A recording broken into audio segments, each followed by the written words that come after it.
संबंधों के बारे में, कार्य व्यवहार के बारे में, तो उसका थोड़ा एक प्रैक्टिकल उनको अभ्यास भी हो, व्यवहाराभ्यास हो।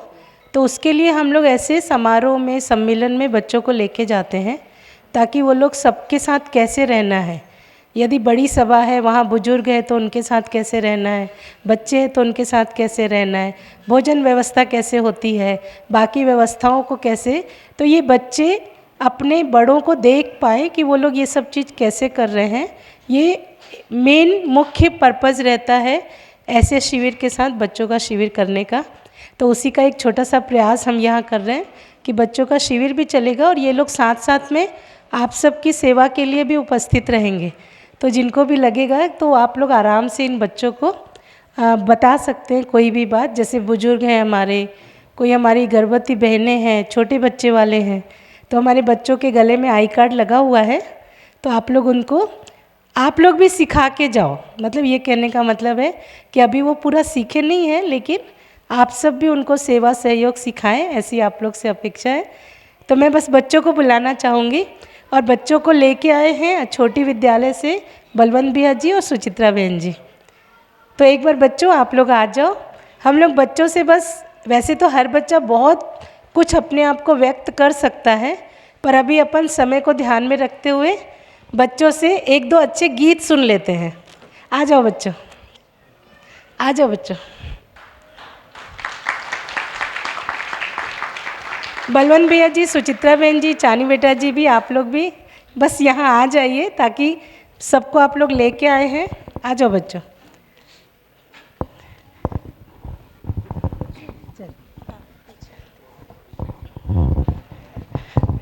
आप लोग कभी अभिभावक विद्यालय आना, फिर आप इन बच्चों से बातचीत करना, है ना। तो उसके लिए अपन फिर बनाएंगे programme. Okay.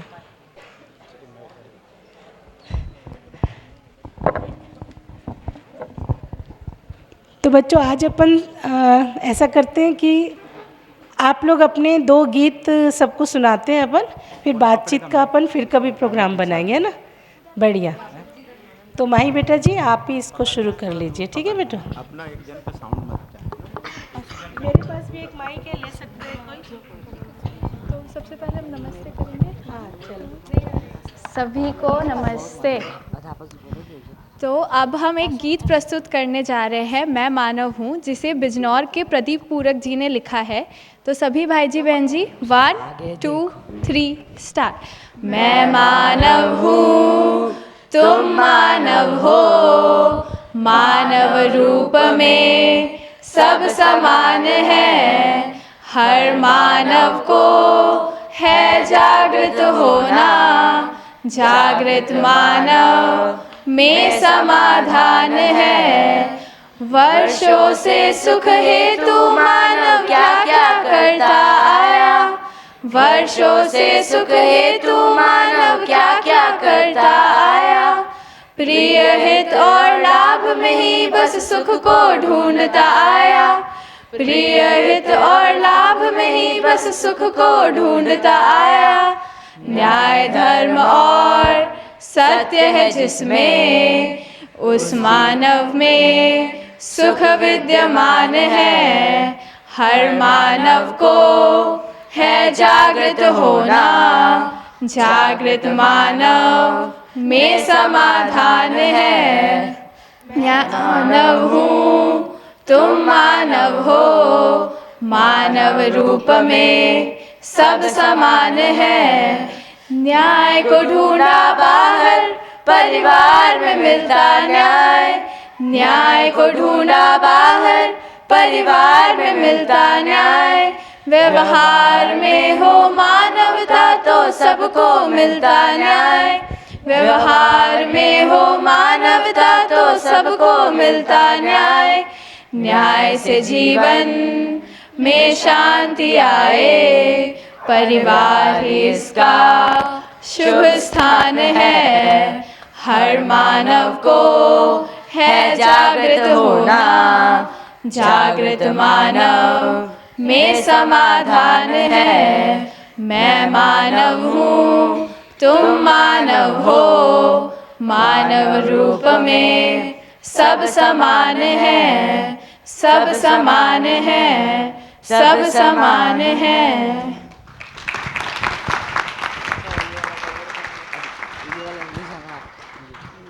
Okay, so our next song is Earth is Our Planet and We Live on It, which is composed and written by Chani Adhyapaka ji, which is present here. And in this song, through this song, she want to explain us that all orders exist. Every order has its own existence, and they are related with each other. So, all the Bhaiji Benji, 1, 2, 3, start. Earth is a planet and we live on it. Earth is one and it is indivisible. Earth is a planet and we live on it. Earth is one and it is indivisible. It has air, water and land. It has soil, stones and sand. It has air, water and land. It has soil, stones and sand. It is all together on earth. It is all together on earth. Earth is our planet and we live on it. Earth is one and it is indivisible. Earth is our planet and we live on it. Earth is one and it is indivisible. There are so many plants and trees. There are so many animals and birds. There are so many plants and trees. There are so many animals and birds. They are all together on earth. They are all together on earth. Earth is our planet and we live on it. Earth is one and it is indivisible. Earth is our planet and we live on it. Earth is one and it is indivisible. We have families, we have friends. We have so many people helping us. We have families, we have friends. We have so many people helping us. We are all together on earth. We are all together on earth. Earth is our planet and we live on it. Earth is one and it is indivisible. Earth is our planet and we live on it. Earth is one and it is indivisible. Resolution, prosperity, fearlessness and coexistence. Resolution, prosperity, fearlessness and coexistence. This is all we want on earth. This is all we want on earth. Earth is our planet and we live on it. Earth is one and it is indivisible. Earth is our planet and we live on it. Earth is one and it is indivisible. Indivisible. Indivisible. Thank you.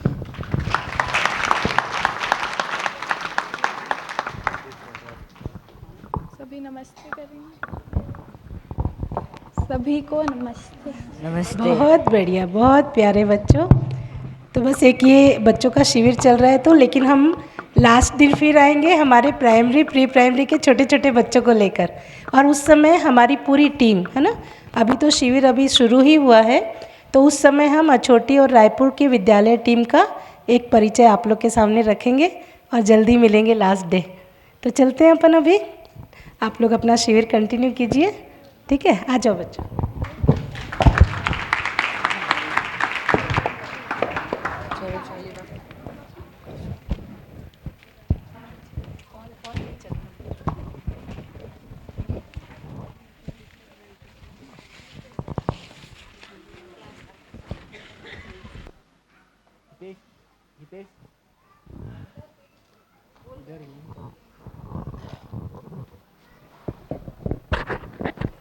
Hello. हाँ जी, सभी को नमस्कार.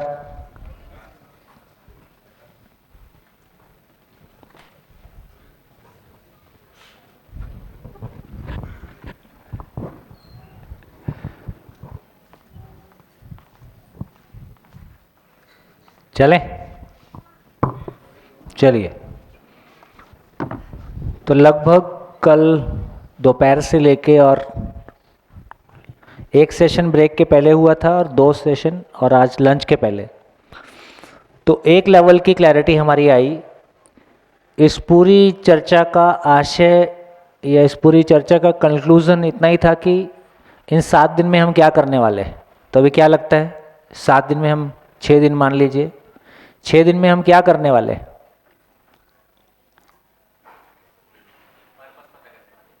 संज्ञानशीलता। तो अभी तक की journey को देखें, यदि एजुकेशन को हम देखें तो जैसे जैसे हम एजुकेशन पा रहे हैं हमारी संवेदनशीलता बढ़ रही कि घट रही? जोर से बोलो। घट रही है ना। तो मेरे को लगता है बस कैरियर के नाम पे मेरे को क्या मिल जाए तो मेरे को मिले, ऐसी मेरी जर्नी है। बाकी किसी का क्या होगा बाद में देखेंगे। सामान्यतः धर्म के नाम पे जो कुछ भी हमने बातें की हैं उसका यदि पॉजिटिव पार्ट देखें तो उसमें संवेदनशीलता, नेचर के लिए, लोगों के लिए और सेवा और कुछ इस तरह की बहुत सारी बातें हमने की हैं। लेकिन हमारी पूरी जर्नी संवेदनहीनता से संवेदनशीलता के बीच में है। धर्म, अध्यात्म, जो कुछ भी हम सारी बातें विज्ञान कर लें तो ये क्लैरिटी हमारी बनती है कि संज्ञानशीलता कोई अलग चीज़ है। पर्पस शब्द पुराना नहीं है, पर्पस पहले से भी हम यूज़ करते ही आए हैं। ज़िंदगी का कोई, लाइफ का कोई पर्पस होगा वगैरह वगैरह, लेकिन खुल के उसकी बहुत ठीक से बात कर पाए और उसको क्लासरूम में बात कर पाए, ये कोई नई चीज़ होगी। तो मैं सोचता हूँ कि एक बार मैं रुकता हूँ। कल से लेके अभी तक की चर्चा में हमने कहाँ से शुरू किया, कहाँ पहुँचे, कितने सारे चीज़ें ऐसी बीच में आई जहाँ हमारा ध्यान गया, कितने सारे कॉन्सेप्ट आए और उसको लेके मेरी ज़िंदगी में क्या आराम आएगा या आया है या आ सकता है, उसको एक बार लेके आपका ध्यान चला जाए। तो आप लिखना चाहें, समराइज़ करना चाहें, एक बार कल से लेके अभी तक के सेशन को समराइज़ कर लें।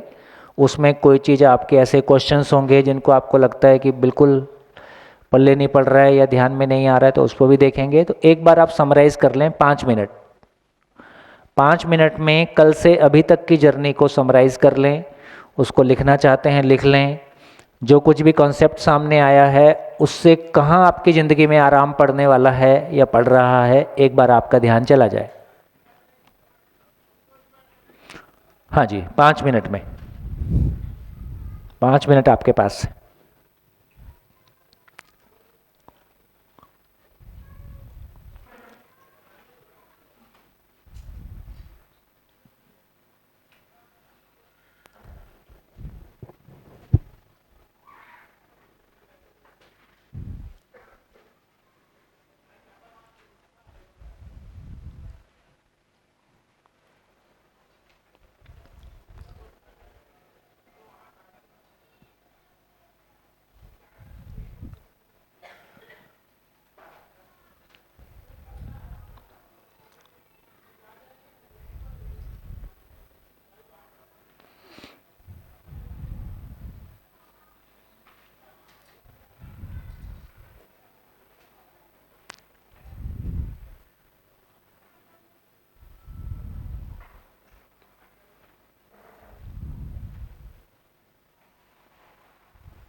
हाँ जी, चलें।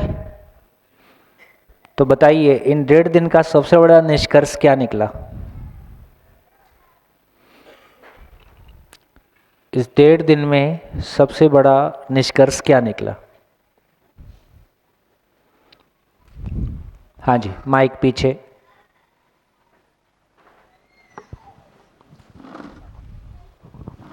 सुरेश गोयल रायपुर से। जीने का सामान अलग है और जीना अलग है। शानदार, जोरदार तालियां। देखिए यही काम की बात है कि जिंदा रहने का सामान एकदम अलग है, उसकी तैयारी एकदम अलग है, और जीने का सामान एकदम अलग है, उसकी तैयारी एकदम अलग है। और जिंदा रहने का कोई सामान जीने के काम नहीं आता, है ना। व्यावहारिक रूप में कहें, पैसे की कमी, साधन की कमी से हम परेशान हो सकते हैं, दुखी हो सकते हैं, लेकिन कोई भी साधन हमारी जिंदगी में, है ना, हमको जिया दे, ये नहीं हो सकता है, ये उसकी हैसियत नहीं है ना। तो अब मेरे को बोलने की ज़रूरत नहीं है कि जीना क्या है। अब जब जिंदा रहना और जीना कितने लोग डिफरेंशिएट कर पा रहे हैं? जिंदा रहना और जीना दो अलग अलग चीज़ें हैं, इसको हम डिफरेंशिएट कर पा रहे हैं, है ना। ये क्लैरिटी आने की ज़रूरत है। दोनों हमारी आवश्यकताएं हैं। जिंदा रहना भी हमारी आवश्यकता है, और क्यों जिंदा है? ताकि जी सकें, जीने की आरजू में जिंदा है। जिंदगी में कोई भी समस्या आती है तो लगता है आज नहीं कल ठीक हो जाएगा, कुछ भी परिस्थितियां हैं तो चलो कल ठीक हो जाएगा, लेकिन वो कहाँ ठीक, क्या करना है यही कहाँ समझ में आया। कभी लगता है किराए का मकान था तो अपना हो गया, कभी लगता है कि ठीक है। तो सुविधाएं बड़ी हैं, उसके भी ठीक होने की आवश्यकता थी ही, अच्छी बात है, लेकिन सुविधा होना ही ज़िंदगी नहीं है। और ब्रेक के पहले हमने समराइज़ कर लिया, हमने कहीं से भी एजुकेशन पाया, कुछ भी पाया, उसमें जीने की कोई क्लैरिटी हमारी नहीं बनती है, बल्कि उल्टा है। जितनी एजुकेशन पाते गए उतना संबंध के प्रति विश्वास भी कम हुआ है, ये भी हमने देखा है। तो इन तमाम चीज़ों की क्लैरिटी यदि हमारी बनती है तो बड़ी उपकार की बात है। तो हम यहाँ से शुरू कर सकते हैं कि अब फिर शुरू कर सकते हैं कि जीना क्या है। इस बीच में कोई क्वेश्चन हमारा हो, कोई चीज़ अटक रही हो, आपको कोई शंका हो, तो संवेदनशीलता जीना नहीं है, ये भी समझने की बात है ना। कितनी भी सुविधा हो इसका मतलब जीना नहीं है, कितना भी बड़ा पद हो इसका मतलब जीना नहीं है।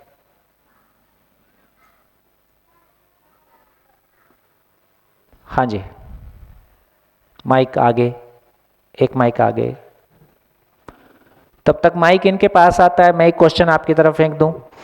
देखिए अब ये बताइए, फिर ये रूप बल धन पद का करना क्या है? रूप बल धन पद खराब चीज है ऐसा मैंने नहीं कहा है, लेकिन फिर रूप बल धन पद क्या चीज है? रूप बल धन पद क्या चीज है? इसकी कोई प्लेसमेंट होगी कि नहीं होगी? तो देखिए कोई भी मानव होगा उसका एक रूप है ही। हाँ, तो कोई भी मानव एक रूप के साथ है ही। और अभी तो हमारी रूप की सुंदरता के मापदंड अलग अलग तरह के हैं, लेकिन जब भी कोई व्यक्ति एक अपने आप में सॉल्यूशन के साथ होता है, कॉन्फिडेंट होता है ना, तो वो अपने आप को अच्छा ही महसूस करता है ना। कभी भी आप देखेंगे हमने कोई अच्छा काम किया, किसी ने हमको अप्रिशिएट किया, तो कितने लोगों ने जाके आईने में एक बार देखा है? बता दो बता दो। आईने में जाके नहीं देखते हो? कभी कोई अप्रिशिएट कर देता है, कभी कोई आपकी तारीफ करता है, या आपको लगता है कि मैं कुछ आज अच्छा काम किया हूँ। तो जब कुछ हम अच्छा सोचते हैं, बोलते हैं, करते हैं, तो हमको अपने आप में ही सुंदर महसूस होता है। तो बेसिकली उसकी और बाद में चर्चा करेंगे। तो हर आदमी किसी रूप के साथ है ही है, किसी बल के साथ है ही है, और जिंदा रहने के लिए धन की आवश्यकता है ही है, और मेरे परिवार के लिए भी धन की आवश्यकता है ही है, और समाज में भी बहुत सारे कामों को गति देने के लिए धन की आवश्यकता है ही है। पद, पद क्या चीज है?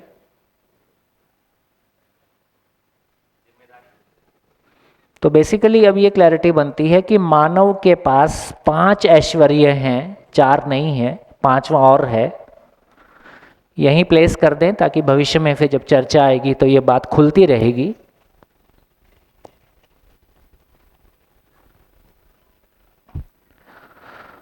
तो ऐसा कहा गया कि मानव के पास रूप, बल, धन, पद और बुद्धि, ये 5 ऐश्वर्य हैं। तो अभी तक हमारा ज़्यादा ध्यान रूप, बल, धन, पद पे गया है, और बुद्धि जो बोलचाल की भाषा में हम प्रयोग करते हैं या वर्तमान एजुकेशन सिस्टम के ढंग से प्रयोग करते हैं, अभी बुद्धि को हमने मेमोरी के रूप में देखा है और अभी बुद्धि को हमने लॉजिक के रूप में देखा है। वर्तमान पूरी शिक्षा लॉजिक और मेमोरी का एक्सप्रेशन है ना। तो जिसका लॉजिक और मेमोरी अच्छा है उसके लिए हम बोलेंगे कि इसकी बुद्धि अच्छी है। जिसको याद वाद नहीं हो रहा है या थोड़ा सा एनालिटिकल नहीं है, हम कहेंगे कि इसकी बुद्धि कम है। बुद्धि सही अर्थों में बुद्धि वो चीज़ नहीं है जो बोलचाल की भाषा में प्रयोग होती है। तो बुद्धि का मतलब है जहाँ बोध होता है। बोध का मतलब है to see the reality as it is in the existence. सच्चाई अस्तित्व में जैसी है वैसा उसका पता चलना, वैसा अनुभव में आना, इसका नाम जानना है। और जानने की अभिव्यक्ति ही जीना है। ये लिंक ऐसा बैठा। तो जानने की अभिव्यक्ति ही जीना है। जानना क्या है? जानना, फिर आगे चलेंगे तो पूरी बात करेंगे। जो कुछ भी है जानना है। फाइनली जानने से जीना। जीना क्या मतलब हो गया? जीने का मतलब हो गया कि जिंदगी के हर आयाम में मैं एक वर्केबल सॉल्यूशन के साथ हूं। मेरे जानने का प्रमाण क्या होगा? जिंदगी के हर आयाम में मैं एक वर्केबल सॉल्यूशन के साथ हूं। फिर चाहे वो जानना, फिर वो चाहे भौतिक आवश्यकता की बात करें। जब जीने की बात कर रहे हैं तो जिंदा रहना उसमें शामिल है कि नहीं? लेकिन जब जिंदा रहने की बात कर रहे हैं तो जीना उसमें शामिल है क्या? जब केवल जिंदा रहने की बात कर रहे हैं तो जीना उसमें शामिल नहीं है। लेकिन जब जीने की बात कर रहे हैं तो जिंदा रहना उसमें शामिल है ही। इसलिए जब जानने की बात कर रहे हैं तो फिजिकल और नॉन फिजिकल या एब्स्ट्रैक्ट या ज्ञान जो भी कहें, सब कुछ को जानना, जानने के आधार पर अपने भाव और विचार का सॉल्यूशन के साथ में होना, उस सॉल्यूशन के साथ में जीना, इसी का नाम सुख है, इसी का नाम हैप्पीनेस है। यही हमारा जीना है और ये निरंतर है। तो बेसिकली बुद्धि वो जगह है, बुद्धि मानव के लिए, बुद्धि मानव मन, वृत्ति, चित्त, बुद्धि वो जगह है जो मानव का हाईएस्ट एक्सप्रेशन जो जीने में आता है ना। जैसे हम 2 शब्द यूज करते हैं, मनमानी या बुद्धिमानी। तो या तो हम मन के लेवल पे जी रहे हैं, फिर इस बीच में विचार वगैरह आता है, वृत्ति वगैरह आता है, फाइनली या तो हम बुद्धि के साथ। तो बेसिकली बुद्धि मतलब है कि हमारे पास कोई क्लैरिटी है, कोई विजन है। तो बुद्धि को व्यक्त करने के लिए रूप, बल, धन, पद साधन है। बुद्धि के व्यक्त होने के लिए, मेरे व्यक्त होने के लिए रूप, बल, धन, पद साधन है। बुद्धि नहीं है तो सारे पद असफल हैं। समझ नहीं है तो सारे पद असफल हैं। हमारा मां बाप होना भी असफल हो गया। इससे ज्यादा और क्या होगा? अभी हमारा मां बाप होना सफल हुआ कि असफल हुआ? बोल नहीं पाओगे आप। अभी हमने अपने बच्चों के जिंदा रहने में सहयोग दिया कि जीने में सहयोग दिया? बोलते जाओ। जिंदा रहने में सहयोग दिया। तो आपके बच्चे कल जब बड़े हों तो वो जिंदा रहें कि जिएं? जिएं। आपकी मानेंगे तो जिंदा रहेंगे कि जिएंगे? तो आपकी माने कि नहीं माने? नहीं माने। आगे समझ में? बच्चे क्या कर रहे? नहीं मान रहे। तो ठीक ही तो कर रहे। हाँ, मनमानी कर रहे। उन्होंने समझ गए हैं कि इनकी माने तो इनके जैसे बनेंगे और इनके जैसे नहीं बनना है, कुछ तो गड़बड़ है। तो अपना मनमानी, मैं सीरियसली बोल रहा हूं, मजाक नहीं कर रहा हूं। देखो, जब तक कोई व्यक्ति अपने सामने वाले व्यक्ति को श्रेष्ठ मानता है, जैसे एक बच्चा बचपन में मानता है, तब तक वो उसका अनुकरण जैसा वो बोलता है, जैसा वो चाहता है वैसा करता है कि नहीं करता है? वैसा करता है, इसलिए हम बच्चे को बोलना सिखा पाए। हम बोलना सिखा पाए कि नहीं? चलना सिखा पाए, खाना सिखा पाए, पढ़ना सिखा पाए, लिखना सिखा पाए, क्योंकि यहां तक हमको आता था। संबंध में जीना क्यों नहीं सिखा पाए?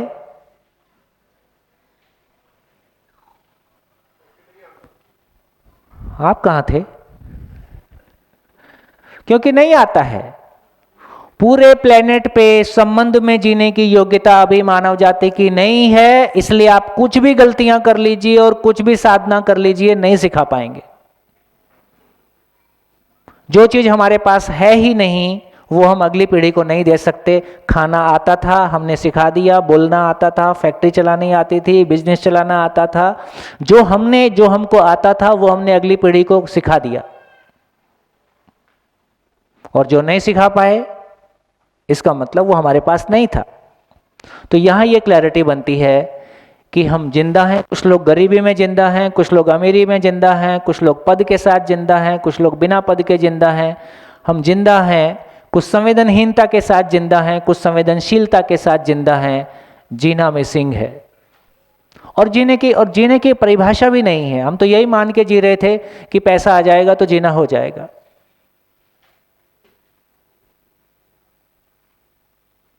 बात पहुंच रही? कोई नाराजगी हो तो बता देना, यही डील कर लें। मेरी कोई बात आपको ठीक ना लग रही हो, मेरे बोलने से कोई कंफ्यूजन क्रिएट हो रहा हो, तो आप बिल्कुल बोल दीजिए, सभा में सबके सामने बोल दीजिए। बढ़िया है ना? तो स्कूल में बच्चे टीचर्स के साथ कुछ नहीं करना है। पहले अपने समझना है। अपने समझ लें, चाहे उसमें 2 साल लगे, क्योंकि बिना समझे हम दूसरे को छेड़ने जाते हैं, आधे अधूरे में बात नहीं बनेगी। चलिए, बढ़िया। और कुछ कहना चाहेंगे?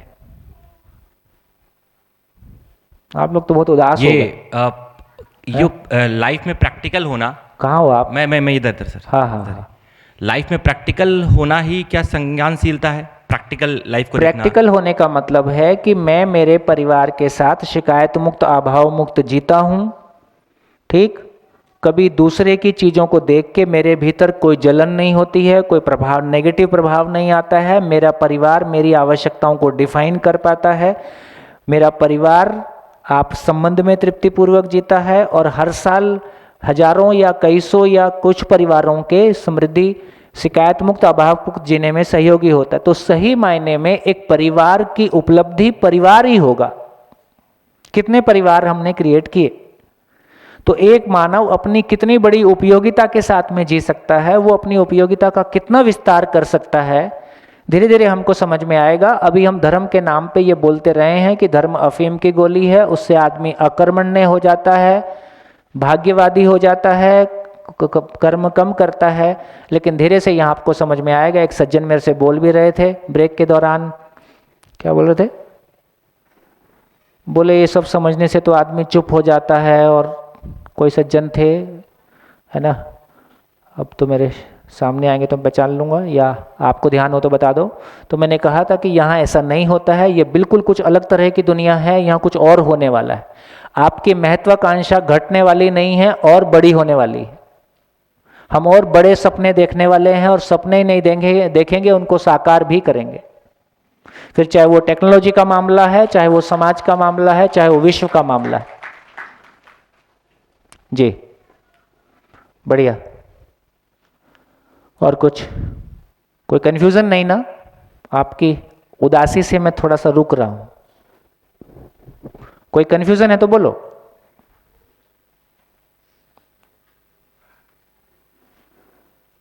हाँ, माइक।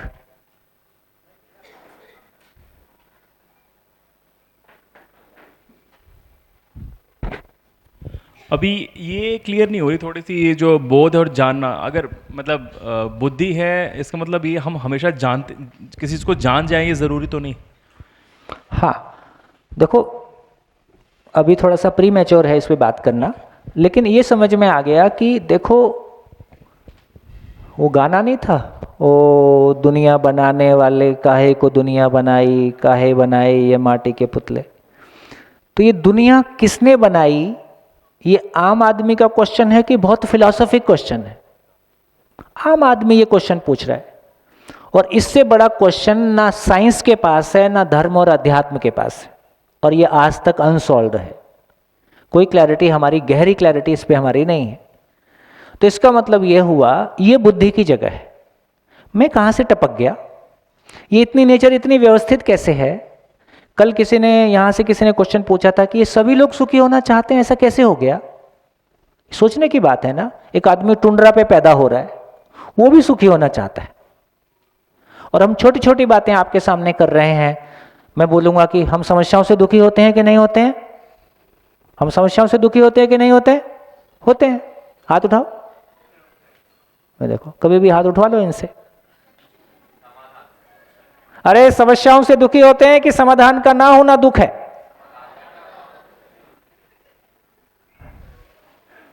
आपको कथा सुनने की आदत है।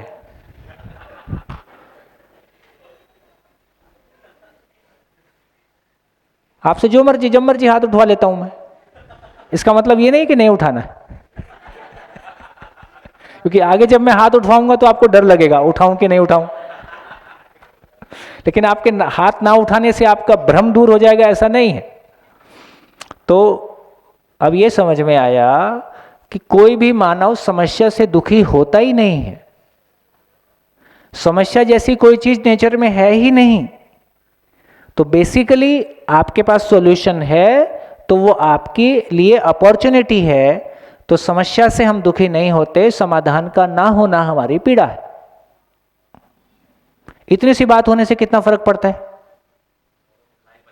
लाइफ बदल जाती है भाई। यदि एक बार ये ध्यान चला गया कि नहीं, मानव गलती नहीं करता है, तो आदमी को देखने का चश्मा बदल जाता है। तो इन छोटी छोटी चीजों से किसी दर्शन को सुनने के लिए हमारी दृष्टि कैसी होगी। यदि वो दृष्टि सेट नहीं हुई है तो आप दर्शन को नहीं सुन सकते।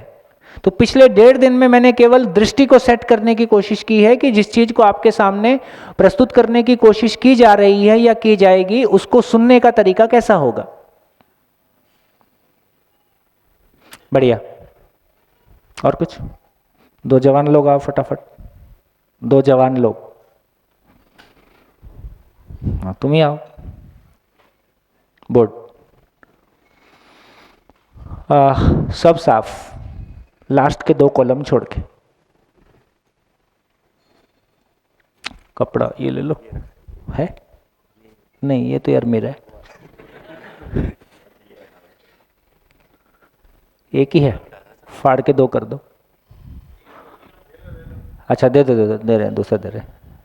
हाँ जी, तब तक बोर्ड साफ होता है। एक ही है, दूसरा आ रहा। जब तक बोर्ड साफ होता है तब तक कुछ और कहना चाहते हैं तो बताइए।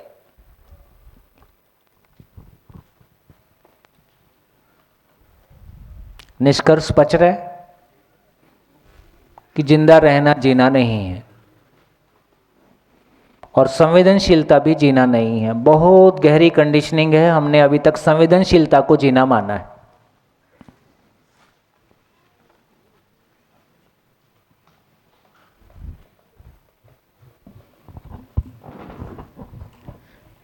भैया अभी भी वो एक क्वेश्चन है ही कि सब समझदार हो जाएंगे तब क्या होगा।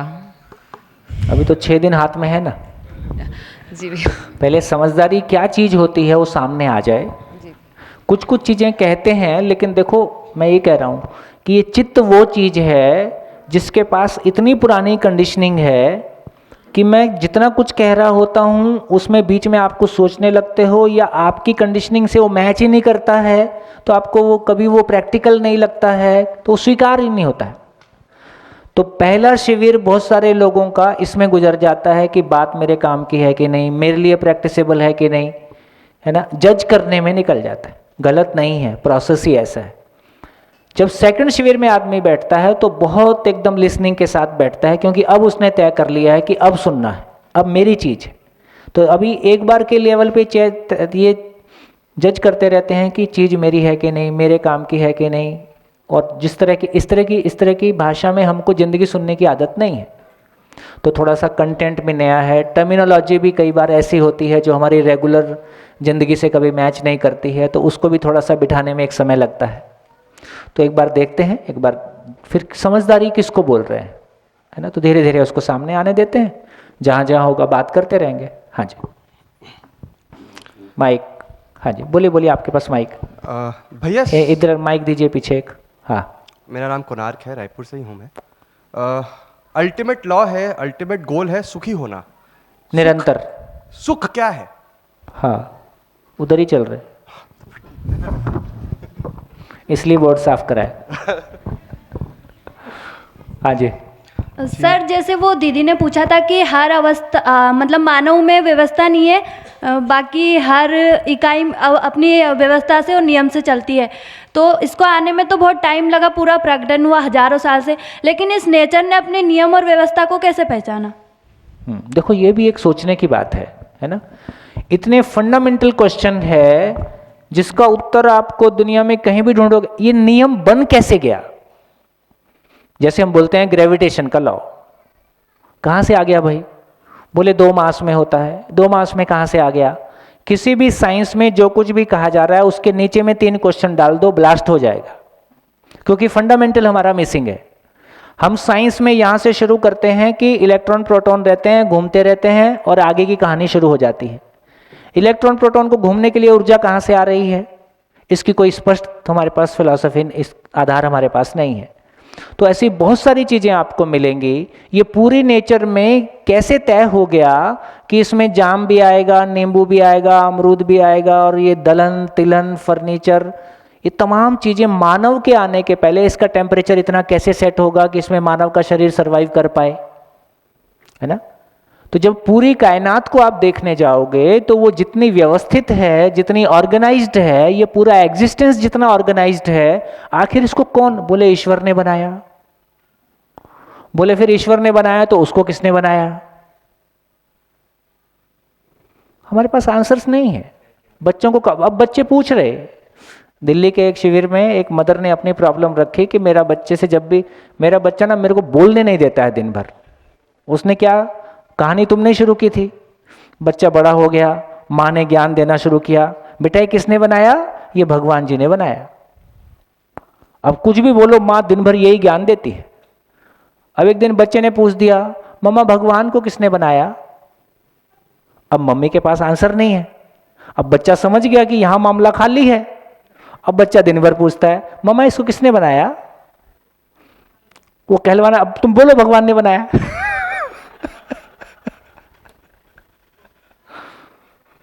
हम छोटे थे, है ना, हम पूछते थे बच्चा कहाँ से आया, बच्चे कहाँ से आते हैं? तो उस समय हमारे घर में हमको समझाया गया है कि घर के बीचों बीच ना एक छत में छेद था। बोले भगवान जी यहाँ से छोड़ जाते हैं। अब यार क्यों बुद्धू बना रहे, ठीक ठीक बात बताओ। तो अब हमको ठीक ठीक बात बतानी पड़ेगी। अब ये घुमाना फिराना नहीं चलेगा, क्योंकि बच्चे के पास एक लॉजिक है, उसके पास रीजनिंग है, उसके पास समझने की ताकत है। हम कुछ भी बता देंगे चल जाएगा, ऐसा नहीं चलेगा। हाँ, कब बताना है, कैसे बताना है, ये आपको तय करना पड़ेगा। तो देखो, पहले ये मानते थे कि जो बच्चे गोद लिए जाते हैं उनको ना बताया जाए कि उनको गोद लिया गया है। पिछले सालों के ऑब्जर्वेशन ये कहते हैं कि अब जिस बच्चे को गोद लिया है उसको बताया जाए कि तुमको गोद लिया गया है। ये चेंज हो गया। पुराने समय में हम बोलते थे बच्चों को मार पीट के कुछ भी पढ़ाओ, अब क्या है, नहीं भाई ये तरीका ठीक नहीं है। तो मैं तो सोचता हूँ कि इतने 1000 साल क्या किया क्या नहीं किया, ऐसा लगता है सब इतनी लंबी यात्रा को देखें और उपलब्धि को देखें तो थोड़ी नज़र आती है। फिर शायद ऐसा भी लगता है कि नहीं, शायद यही मानव की जर्नी है, उसका लर्निंग का प्रोसेस स्लो ही होता है। फिर भी इन 7 दिन में जितनी लंबी छलांग हम मारने वाले हैं वो आप कहेंगे कि हाँ ये एक लंबी छलांग है। हाँ, उसको पचाने में समय लगेगा, लेकिन छलांग तो लंबी हो जाती। चलिए, तो जितनी चर्चा हमने अभी तक की उसके आधार पे ये निकल के आया कि जिंदा रहना जीना नहीं है, तो फिर जीना क्या है? जीना क्या है? तो बताइए, जीना समस्याओं के साथ होता है कि जीना समाधान के साथ होता है? जीना प्रश्नों के साथ होता है कि जीना उत्तर के साथ होता है? जीना उत्तर के साथ होता है। और अब ये पूछा जाए, विशेष रूप से जो लोग पहली बार शिविर कर रहे हैं और YouTube से करके नहीं आए हैं, कि एक आदमी के पास कितने प्रश्न हो सकते हैं, उनको गिना जा सकता है कि नहीं गिना जा सकता? नहीं गिना जा सकता। देखो, इसका मतलब है किसी भी मानव के पास भी अनंत प्रश्न है। जिसको गिना नहीं जा सकता उसको अनंत बोलते हैं। अनंत प्रश्न किसी भी मानव के पास है और सबके मिला देंगे तो अनंत और हो जाएगा। क्या अनंत प्रश्नों के उत्तर हो सकते हैं?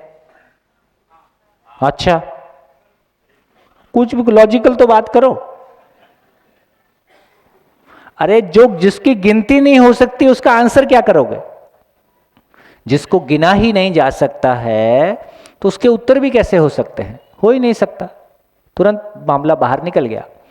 तो देखिए, ये बहुत एक कॉमन आंसर सबकी तरफ से आता है हमेशा कि मानव के पास अनंत प्रश्न हैं, और यदि प्रश्न अनंत हैं तो उनके उत्तर कभी नहीं हो सकते। इस तरह से जिंदगी रेत की तरह से मुट्ठी से फिसल जाती है और फिर लगता है चलो जो हो सकता है वो कर लो।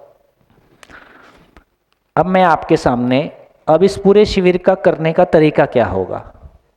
करने का तरीका ये होगा कि मैं आपके सामने प्रस्ताव रखता जाऊंगा। प्रस्ताव कहाँ से आया?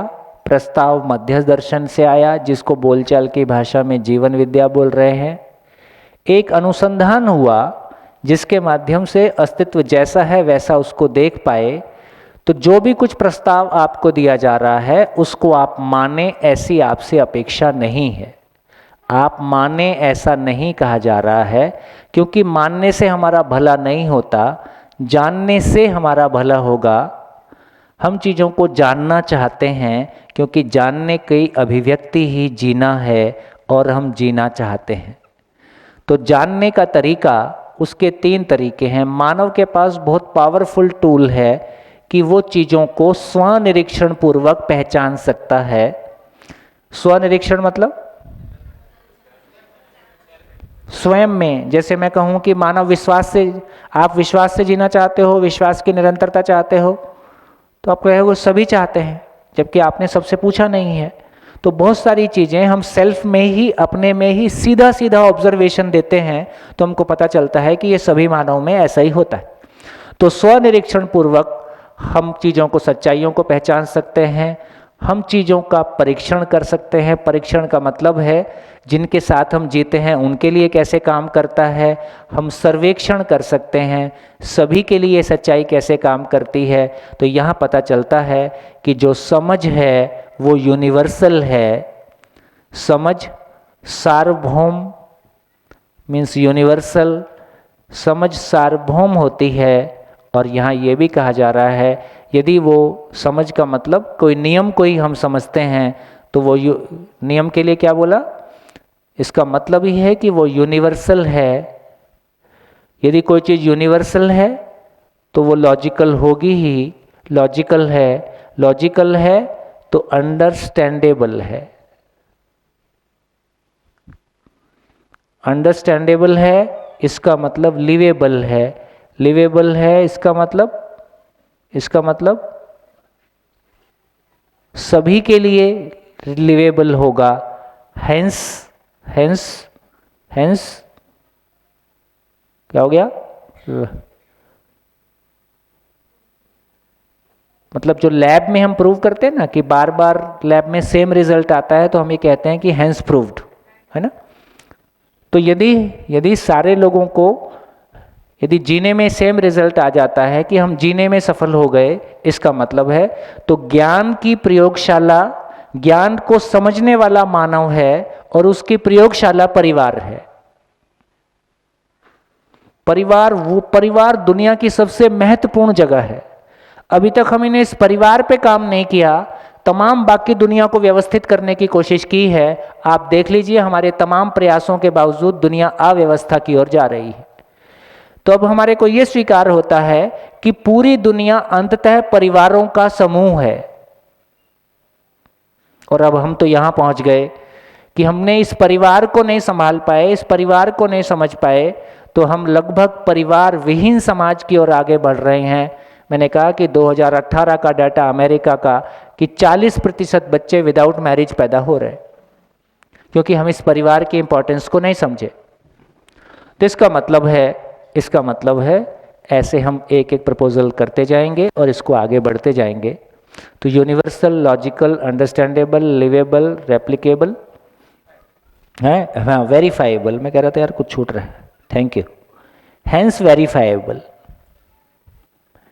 तो इसका मतलब है बिल्कुल हम जिस तरह से विज्ञान को क्लासरूम में पढ़ते हैं उसी तरह से जिंदगी को क्लासरूम में ला सकते हैं और परिवार रूपी प्रयोगशाला में सारे एक्सपेरिमेंट कर सकते हैं और एक भरोसे को पा सकते हैं कि यदि परिवार शिकायत मुक्त, अभाव मुक्त नहीं हुआ, यदि परिवार अपने आप में सेटल नहीं हुआ, तो दुनिया में कुछ भी सेटल होगा हमको कोई विश्वास नहीं आएगा। हम विश्व शांति की कामना करते हैं, अपने घर में शांति है नहीं, कैसे हो पाएगा?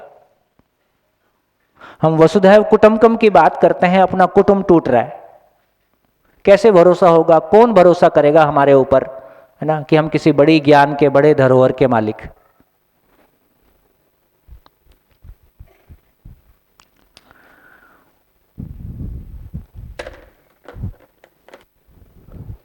तो देखिए प्रपोजल ये है कि मानव जाति के पास, ह्यूमैनिटी एज ए होल, मानव जाति के पास मूल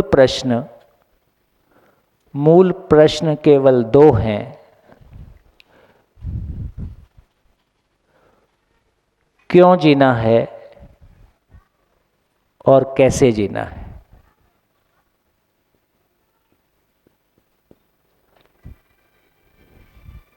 आपने, बहुत सारे लोगों ने कहा था कि अनंत प्रश्न है, अब तीसरा प्रश्न बना के देखें। पूरा दम लगाएं असहमत होने के लिए और तीसरा प्रश्न बना के देखें।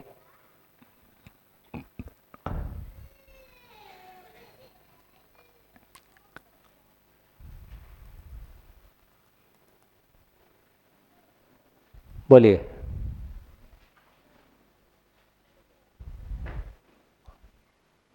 अनंत प्रश्न आपने कहा था।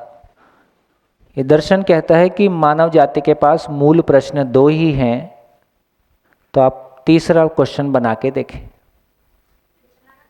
है कितना जीना है, कब तक जीना है। आपकी गलती नहीं है, इस उम्र में आने के बाद ऐसे ही क्वेश्चन आते हैं।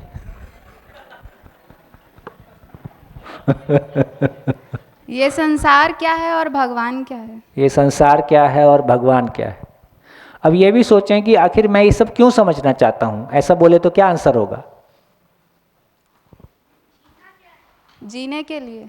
हाँ, क्योंकि मैं संसार में, मेरे को जीना है। हाँ। और भगवान नाम की कोई चीज है जिसने इस सब को बनाया है। हाँ।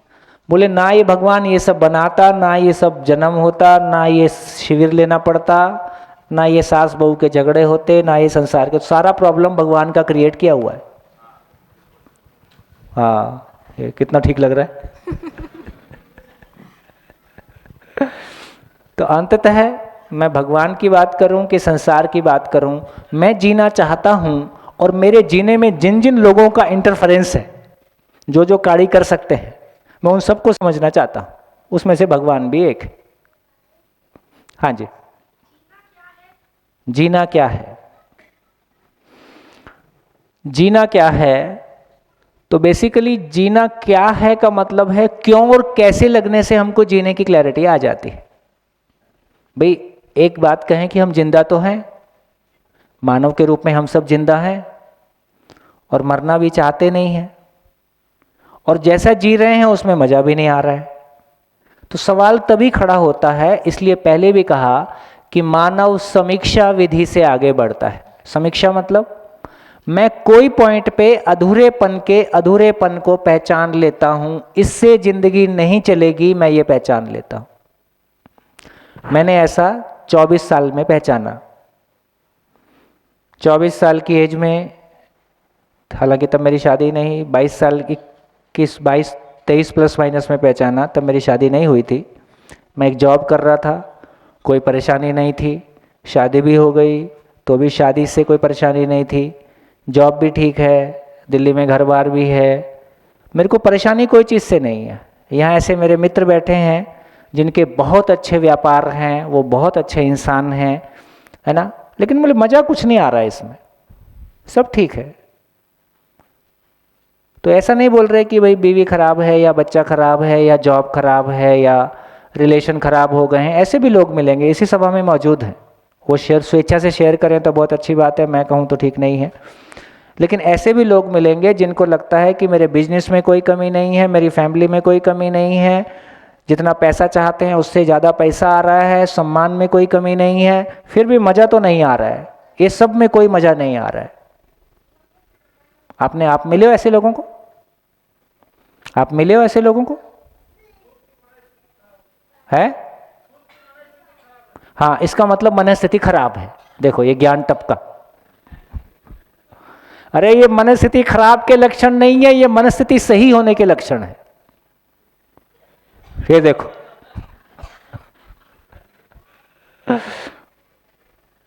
आदमी बड़ा हो गया है। देखो बचपन में हम लोग कंचे खेलते थे ना,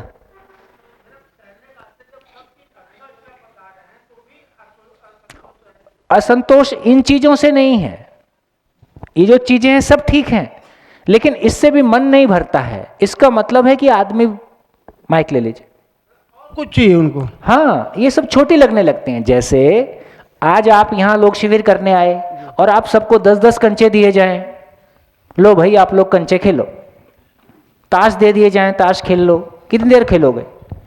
तो इसका मतलब है कि एक उम्र थी जब मेरे को थोड़ा सा घूम के भी अच्छा लगता था, कुछ नया खा लेता था तब भी अच्छा लगता था, एक नया कपड़ा ले आता था तो भी अच्छा लगता था। एक उम्र थी कि नहीं कि आज भी होगी।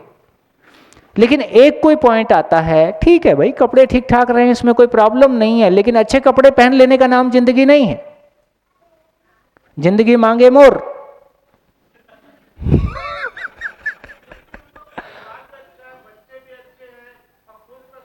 वो गुजरे बिना आदमी समझ नहीं पाता है। यही चित्त है, यही चित्त के ब्लॉकेज हैं। किसी आप अन्यथा नहीं लेंगे, बिल्कुल ऐसा ही बोल रहा हूं कि जो उस परिस्थिति से गुजरा नहीं। एक अच्छी बुक है, अच्छा रेफरेंस देता हूं, वो एक बुक है फ्रीडम एट मिडनाइट। कभी मैंने फ्रीडम एट मिडनाइट, एक ब्रिटिश और एक फ्रांसीसी लेखक है, नाम तो मेरे को याद नहीं रहता है, लिख लीजिए जिनको लिखना होगा। तो मैंने कभी वो बुक पढ़ी, उसमें वो कहता है कि भारत में लगभग 420 रजवाड़े थे कम ज़्यादा, और अधिकांश राजा एक ही रोग से मरे।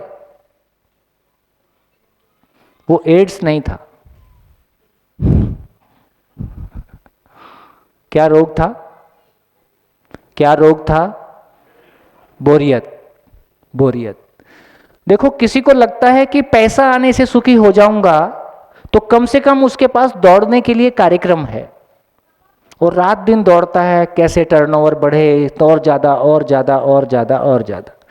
किसी को लगता है कि बड़ा पद मिल जाए तो ज़िंदगी में मज़ा आ जाए, तो फिर वो पद के लिए एक दौड़ लगाता है। किसी को लगता है धन मिल जाए, संसार घूम लूँ, कुछ और कर लूँ। अब राजा क्या होता है? सारा धन राजा का, सारे पद राजा के, सारे ऐशो आराम राजा के। और कोई दिन उसको समझ में आ गया यार इससे कोई भाव और विचार में स्थिरता नहीं आ रही है, मैंने देख लिया है, मेरा भाव और विचार हमेशा सुखदायी रहे, ऐसी चाहत मानव की है ही है। और इस भाव और विचार के सुखदायी होने के लिए ही मैं मॉल में जाता हूँ, इसी के लिए पिक्चर देखता हूँ, इसी के लिए घूमना फिरना करता हूँ, इसी के लिए चुगली चुगली करता हूँ, इसी के लिए प्यार करता हूँ, इसी के लिए हत्या करता हूँ।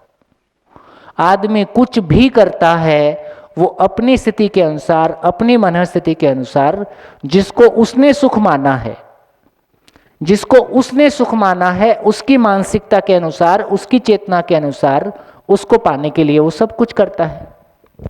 कोई दिन एक आदमी के पास ये निष्कर्ष आ जाता है कि इसमें सुख नहीं है, इसकी औकात मैंने देख ली।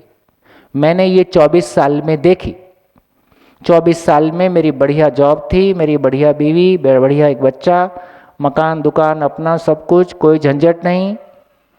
मेरे को लगा ये ठीक है, अच्छी बात है, इसमें कुछ भी बुरा नहीं है, पर इसी का नाम जिंदगी है? ये कोर्स मैंने देख लिया, मेरा कोर्स खत्म। अब मैं केवल इतनी दौड़ को लगाऊंगा और केवल परिवार का पालन पोषण करूंगा। केवल परिवार का पालन पोषण मतलब जिंदा रखना। जीने की तो समझ अपने पास नहीं थी। तो जब जीने की समझ हमारे पास नहीं है तो कोई समय में हम ये पहचान लेते हैं कि जिंदा रहना जीना नहीं है। कॉलेज के लड़के लोग एनआईटी के ही समय में शिविर करने आते थे। अब लड़के तो लड़के हैं, खुल के अपनी बात कही देते थे, सर ऐसा मन करता है, सर सेक्स के लिए मन होता है ना। तो मैं उनसे पूछता था, यार किसके चेहरे पे तुमको चमक ज़्यादा दिखाई देती है? शादीशुदा लोगों के चेहरे में चमक ज़्यादा है कि अनमैरिड लोगों के चेहरे में चमक ज़्यादा है? बोले सर अनमैरिड लोगों के चेहरे में चमक ज़्यादा है। मैं ये इतना ही इनको सुख उपलब्ध हो गया होता तो इनकी तो आंखें सुख के मारे चमक रही होती, ये तो मुरझा गए। इसका मतलब उतना बड़ा सुख नहीं है जितनी बड़ी मार्केटिंग हमने की है। कोई मोमेंट पे आदमी जिन तमाम चीज़ों को हम सुखदायी मान रहे होते हैं भौतिक रूप में, फिजिकल चीज़ों को, उसके बारे में आदमी का निष्कर्ष आ जाता है कि इसकी औकात गलत खराब है। ऐसा नहीं है भी खाना खाते हैं अच्छा ही लगता है, लेकिन खाना नाश्ता हो गया 8:30 बजे, अब 1 बजे तक की बेरोजगारी कौन सहेगा भाई? 8:30 बजे नाश्ता कर लिया, नाश्ता बड़ा स्वादिष्ट था, अब अगला खाना मैं 1 बजे खाऊंगा, इस बीच में क्या करूं? इस बीच में मेरे को लगता है कि चलो कुछ और, लेकिन कोई दिन में ये निष्कर्ष आ जाता है कि इसकी औकात ही इतनी है। वहां से आदमी की जिंदगी शुरू, वहां से वो जीने की शुरुआत करता है, नहीं तो इसी में गोल गोल घूमता है। 1 फ्लैट, 2 फ्लैट, तीसरे में वो फ्लैट। आज हमारे बीच में ऐसे बच्चे हैं जिन्होंने 30 साल की एज अभी नहीं है, इंडिया, फॉरेन, पैसा, घूमना फिरना तमाम सब निपटा के बैठ गए हैं। हमारे ही बीच के बच्चे हैं, उनको वो उपलब्धि नहीं लगती हैं जो बहुत सारे लोगों को लगती है। और ऐसी स्थिति किसी एक की नहीं आएगी, हर दिन हर किसी की एक दिन आना ही है, क्योंकि हर आदमी इवॉल्व हो ही रहा है। कल तक जो मुझको बहुत अच्छा लगता था आज वैसा अच्छा नहीं लगता है। ये तो उम्र के साथ साथ हमारे पास बहुत सारा कुछ होता ही है। जिनकी सरकारी नौकरी नहीं लगी उनको लगता है बस सरकारी नौकरी मिल जाती तो जिंदगी बन जाती, जिनकी लग गई है उनकी देखो कितनी बन गई, है ना। तो ऐसी तमाम चीजें जिनको हम बड़ा मान रहे हैं, है ना, चाहे वो हम जो भी कुछ बड़ा हमने जिंदगी के सामने, जिंदगी वो कुआं है जिसमें, फिर से कह देता हूं, खराब कह रहा हूं ऐसा नहीं है, जिंदा रहना हमारी आवश्यकता है, अच्छे से जिंदा रहना हमारी आवश्यकता है, पर ये जिंदगी नहीं है। जिंदगी वो कुआं है, जब तक कोई चीज नहीं मिली तब तक लगता है मिल जाए मिल जाए, जिस दिन मिल गई उस गहरे कुएं में गई और फिर कहता है और क्या है तुम्हारे पास। जैसे मैं ये पूछ लेता हूं आपसे, सभा में ही बहुत सारे लोग हाथ खड़े कर सकते हैं, हमारे सपनों ने जितना सुख दिया था उसकी हकीकत उतनी सुखदायी नहीं थी, ऐसा कितने लोगों ने अपनी जिंदगी में महसूस किया। जो हमने सपने देखे उन सपनों ने जितना सुख दिया था, जब वो रियलाइज हुए तो उसकी हकीकत उतनी सुखदायी नहीं थी, और उसके बाद लगता है कि अब और क्या करें, फिर कुछ और खोजना शुरू करते हैं। तो इसका मतलब है यदि कोई हमको बचपन में ही बता दे, सही उम्र में बता दे कि देखो जिंदा रहना अलग है, जीना अलग है। हम इंजीनियर बने, इंजीनियर बन के हमको लगता था कि हो गया काम, जॉब में गए तो पता चला यार ये तो कोई खास बात नहीं हुई, अब उसके बाद और क्या करना है, लोग बोले इसी का नाम जिंदगी है। तो ऐसा नहीं हो सकता है, जिंदगी कहीं तो होगी। तलाश किया तो संयोग से मिल गई तो हम अब ये कह रहे हैं भैया 20 साल में सब दे दो ताकि जिन दुनिया के सारे शिविर बंद हो जाए। 20 साल की एजुकेशन में क्या दिया जाए कि किसी शिविर की आवश्यकता ना पड़े, कैसा रहेगा यार? 20 साल बहुत लंबा टाइम है, 6 घंटे रोज, 20 साल 6 घंटे रोज। कंटेंट कितना है 20 साल 6 घंटे रोज का? अब मैक्सिमम लड़के एग्जाम डेज में, बच्चे एग्जाम डेज में पढ़ के पास होते हैं, बाकी समय अपना टाइम पास करते हैं। कंटेंट ही नहीं है। स्वस्थ रहना है वो पता नहीं, कितना खाना है, कब खाना है वो पता नहीं, जिंदगी का पर्पस क्या है वो पता नहीं। तो इसका मतलब है इस एजुकेशन को ठीक से रिविजिट करने की जरूरत है। अभी सारे लोगों की जिंदगी का पर्पस एक है कि अलग अलग है? अब एक कहते हुए भी थोड़ा कंफ्यूजन से लगता है और अलग अलग बोलते बोलते भी कंफ्यूजन लगता है। तो देखिए, क्यों जीना है? तीसरा क्वेश्चन की बात हो रही है, तो पहले तीसरा क्वेश्चन आ जाए फिर आगे बढ़ते हैं। लेकिन मैंने जो अभी इस बीच में जो कहने की कोशिश की वो यही कहने की कोशिश की कि कुछ समय तक कुछ चीज़ें मन भरती हैं और किसी उम्र के बाद उनसे हमारा मन नहीं भरता है, और ये हर आदमी के साथ होते जाता है। हाँ जी, तीसरा क्वेश्चन बोलिए। माइक आगे, एक माइक पीछे, एक माइक आगे। जो मैंने कहा था, बाय द वे कुछ लोग सभा से शेयर करें कि सब कुछ अच्छा होते हुए भी लगता है कि नहीं इससे काम नहीं चलेगा, ऐसे कुछ लोग हों तो शेयर करें। हाँ जी। तो प्रश्न नहीं है, एक क्लैरिफिकेशन है। मैं महेंद्र भंडारी। निरंतरता और वर्तमानित में कंफ्यूजन है मुझे। निरंतरता और वर्तमान। हाँ, वर्तमानित इस क्षण की बात करते हैं, निरंतरता में जो मेरी समझ है वो भविष्य की बात करते हैं। वर्तमानता ही निरंतरता है। जब भी भविष्य आएगा मेरे लिए वर्तमान होगा। निरंतर मतलब ऐसे नहीं है कि कंटिन्यूअस चले, मीन्स आप अगले क्षण का भी प्रेडिक्शन कर रहे हो। अगले क्षण का प्रेडिक्शन करें ये एक बात, अगले क्षण में घटनाएं क्या घटेंगी ये मेरे हाथ में नहीं है, लेकिन कुछ भी घटना घटेगी मुझको ये समझ में आ गया कि वो अस्तित्व में किसी नियम से घट रही है और मैं उस नियम को समझता हूं और उसके साथ में मैं जी लूंगा। ये अभी हाइपोथेसिस जैसा लगता है और ठीक ही है, समय के साथ साथ ये खुलता जाएगा। तो जो इसका अंतिम प्रश्न ये है क्लैरिटी के लिए कि जब हम भ्रमित स्टेज से जागरूक स्टेज में जाते हैं तब अगले क्षण का कैसी घटना होगी, क्या हमारा लेवल उस लेवल का है, वो हम नहीं प्रेडिक्ट कर पाते। हाँ, अब यदि मेरा लेवल कम होगा तो मुझको ये पता चल जाएगा कि मेरा लेवल कम है, मेरे को समझने की जरूरत है। और यदि मेरा लेवल वैसा होगा तो मुझको पता चलेगा कि मेरा लेवल ऐसा है, उस पर भरोसा हो जाएगा।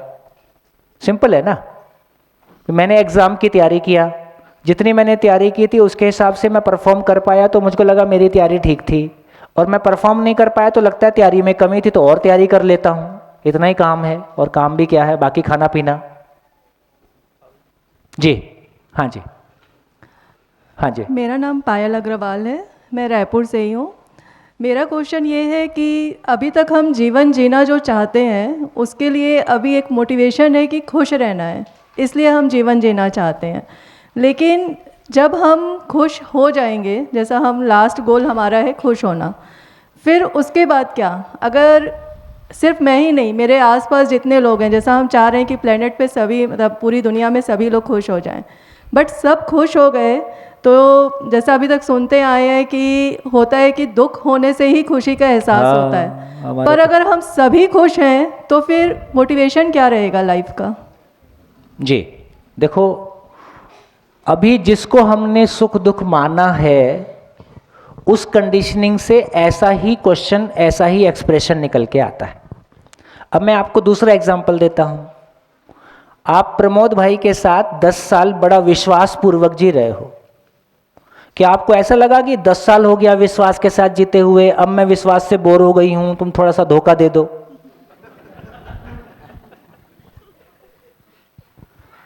है ऐसा हुआ कभी? नहीं हुआ।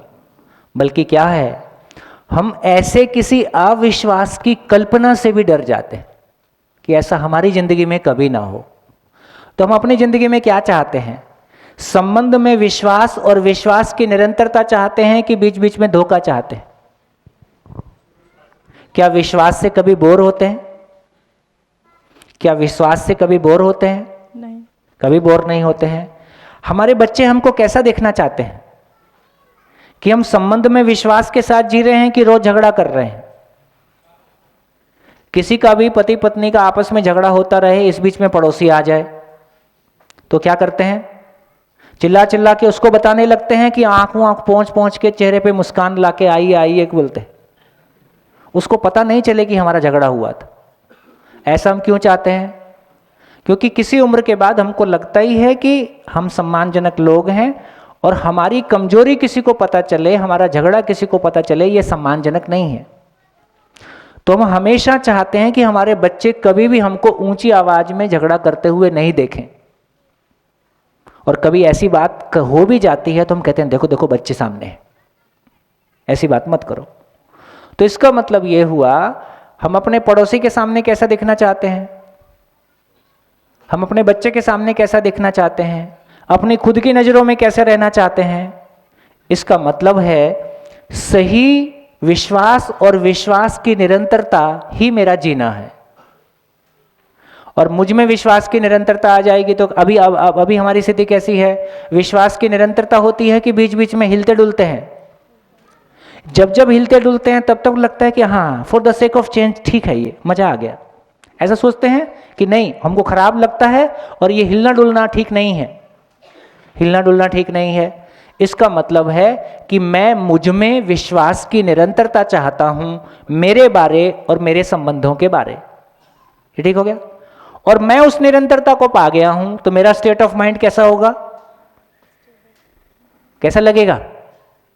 मैं यदि अपने भीतर उस विश्वास की निरंतर, मेरे पास हमेशा एक स्टेबल बना रहता है, तो मेरी स्थिति कैसी होगी, अरे हवा में ही उड़ता है, हल्का ही हल्का लगता है। वो चित्त की स्थिति मैं तो अपने खुद के साथ प्रयोग करके देख रहा हूँ, और 25 साल तो मेरे को इंटेंसिवली प्रयोग करते हो गया।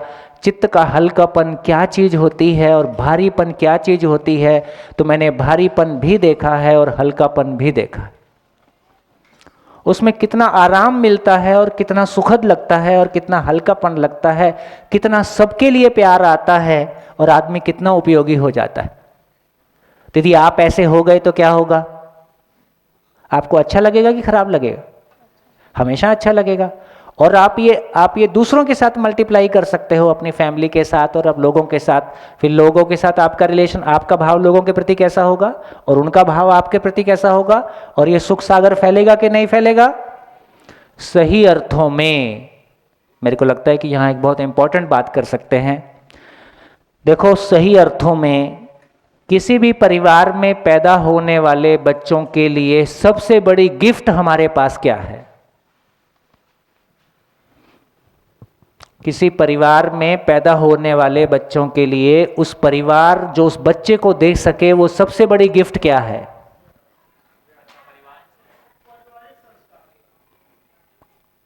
मतलब बच्चे का कोई ब्लैक बोर्ड लगा के शिविर लगाना है क्या।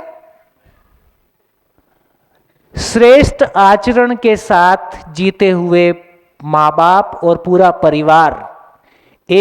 आप सोच के देखिए कि एक छोटा बच्चा यदि घर में झगड़ा होता है तो उसको कैसा महसूस होता होगा। पहली बार जब उसके गाल पे चांटा पड़ा होगा तो 440 वोल्ट का खतरा कैसा लगा होगा। पहली बार जब उसको कोई डांटता है, अपमानित करता है या गलत कुछ कहता है या गलत अपने घर में ऊंची आवाज में किसी को बात सुनते हुए देखता है तो उसको कैसा लगता है। तो यदि आप बच्चे की तरफ से बच्चे में घुस के और उसकी फीलिंग को आप देखोगे, वो उस समय में उसका एक्सप्रेशन देखिए, उसका फेस देखिए, है ना, उसका फील करना देखिए। तो इसका मतलब ये हुआ कि अभी हमने अपने परिवार में पैदा होने वाले बच्चों के लिए क्या चीज का ख्याल रखा है। भौतिक सुविधा के रूप में उसको कोई कमी ना हो। बच्चे के आने के पहले हम आया का इंतजाम और, है ना, तमाम सपोर्ट सिस्टम और तमाम जो कुछ भी और को सब कुछ इकट्ठा कर दिया। लेकिन परिवार में आपस में, परिवार के बड़े लोगों में यदि वातावरण ठीक नहीं है, क्या वो बच्चे को दिखाई नहीं देगा। और बच्चे को दिखाई नहीं देगा, आपके विचार में भी नेगेटिविटी चलती है। आपके भीतर किसी भूतकाल की पीड़ा, कोई वर्तमान से विरोध, कोई भविष्य की चिंता। बच्चा तो गर्भकाल से उसको फेस कर रहा है ना। क्या बोला, गर्भ संस्कार क्या है। गर्भकाल में 4.5 महीने के बाद से बच्चा माँ जो सोचती है, बोलती है, सुनती है, उसको डायरेक्टली सुनता है। इसका मतलब है यदि माँ को इनसिक्योरिटी है, यदि माँ को कोई भूतकाल की पीड़ा है, माँ को कोई वर्तमान से विरोध है, उस विरोध को बच्चा फील कर रहा है कि नहीं कर रहा है, करेगा ही, और उसका कोई प्रभाव उसके ऊपर आएगा। तो इसका मतलब ये हुआ कि किसी परिवार में पैदा होने वाले बच्चे के लिए सबसे बड़ी गिफ्ट है कि उस परिवार के सभी लोग किसी श्रेष्ठ आचरण के साथ जीते हैं। इससे बड़ी कोई गिफ्ट, प्यार के साथ जीते हैं, हमेशा ऐसा ही जीते हैं, इससे बड़ी कोई गिफ्ट उस बच्चे के लिए हो नहीं सकती।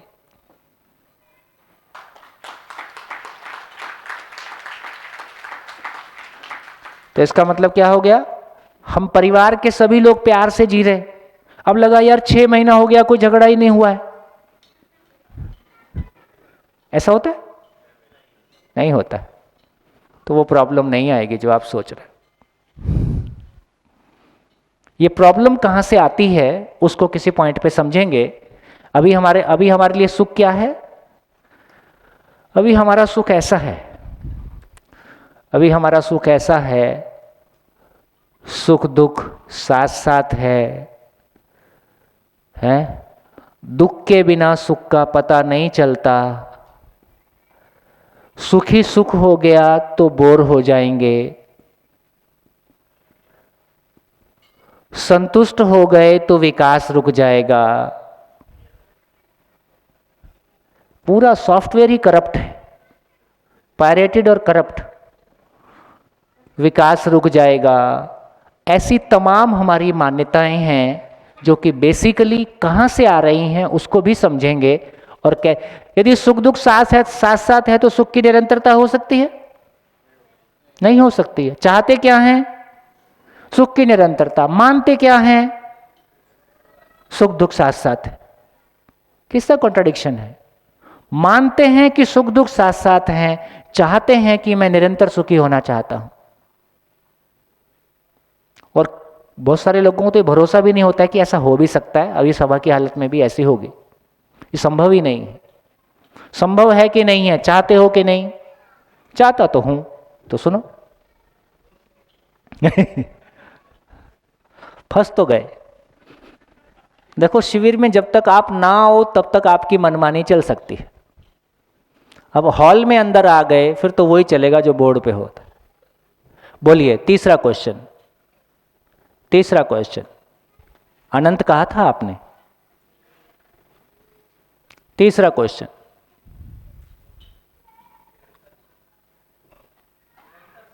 हाँ, क्या? वो तो आंसर हो गया। अभी आंसर के तीसरा क्वेश्चन पूछ रहा हूं। तीसरा कोई क्वेश्चन है क्या? जीने का मकसद क्या है? क्यों जीना है? ओहो, हाँ जी, तीसरा क्वेश्चन। हाँ बेटा, कहाँ जीना है? मम्मा के पास। क्यों और कैसे समझ में आ जाए तो कब, कहां और कितना अपने आप निकल आता है। तीसरा क्वेश्चन, संबंध क्या है? संबंध क्या है? संबंध क्या है? कहां से आ रहा है? संबंध क्या है पहले क्वेश्चन में आएगा कि दूसरे क्वेश्चन में आएगा? कैसे जीना है इसमें? अभी संबंध मेरा भी है मुझसे। जब मेरा मुझसे संबंध है तो क्वेश्चन बनेगा कि क्यों जीना है। जब दूसरों के साथ जीने की बात करूंगा तब बनेगा कि संबंध क्या है। तो मैं कैसे जीना है, तो संबंध पूर्वक जीना है। तो संबंध क्या है? तो बेसिकली मैं दूसरों के साथ जीने को एक्सप्लोर करना चाहता हूं। जी, बढ़िया बढ़िया बढ़िया, अच्छी कोशिश। निरंतर सुख का लक्ष्य क्या है? मोक्ष क्या है? मोक्ष क्या है? ये क्वेश्चन क्यों आया? मुझे लगता है कि पर्पस ऑफ लाइफ के कारण आया। हाँ, तो कहीं ना कहीं ये मोक्ष कहाँ से आया? ये वही क्वेश्चन है जिस दिन आदमी ये पहचान लेता है कि यार फिजिकल रूप में संसार में जो कुछ भी मैं कर रहा हूं ये पर्याप्त नहीं है, आवश्यकता है, पर्याप्त नहीं है, कुछ और भी होगा। तो फिर फाइनली हम मोक्ष में लैंड करते हैं। ठीक हो गया? तो यहां मोक्ष को ये कह रहे हैं कि ब्रह्म मुक्ति ही मोक्ष है। देखो, मोक्ष के बारे अभी तक कुछ और बोला गया है। आवागमन से मुक्ति मोक्ष है। अपने को अपनी समस्याएं शरीर के कारण है कि अपनी कंडीशनिंग के कारण है? शरीर मुझको कष्ट नहीं दे रहा है, मेरी कंडीशनिंग से मैं परेशान हूं। तो मैं कंडीशनिंग से मुक्त हो जाऊं, भ्रम से मुक्त हो जाऊं, इसी का नाम मोक्ष है। ज्ञान को उपलब्ध हो जाऊं, यही मोक्ष। हाँ जी, तीसरा क्वेश्चन है व्यवस्था क्या है? अभी व्यवस्था क्या है मैं क्यों समझना चाहता हूं। जैसे आप इस शिविर में आए, आपने बोला भाई यहाँ रहने खाने पीने की व्यवस्था क्या है, क्योंकि मैं यहाँ जीना चाहता हूँ, तो मैं जीना चाहता हूँ, है ना। तो क्यों जीना है, व्यवस्था क्या है, ये क्यों जीना में आएगा कि कैसे जीना में आएगा, कैसे जीना में आएगा, कैसे जीना है को पार्ट है। तीसरा क्वेश्चन,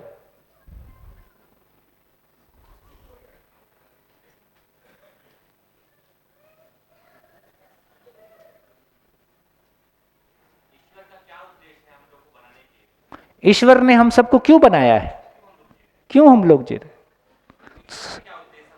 ईश्वर का क्या उद्देश्य है हमको बनाने का।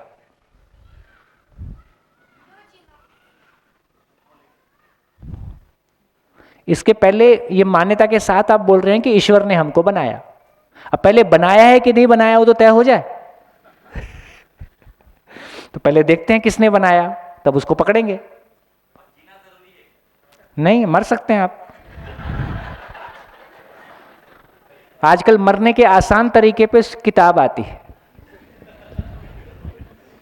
पंखा घर में उपलब्ध रहता ही है। हाँ जी, तीसरा क्वेश्चन। भैया ये अस्तित्व में मानव का प्रयोजन क्या है? क्यों जीना है, बहुत दम लगाया।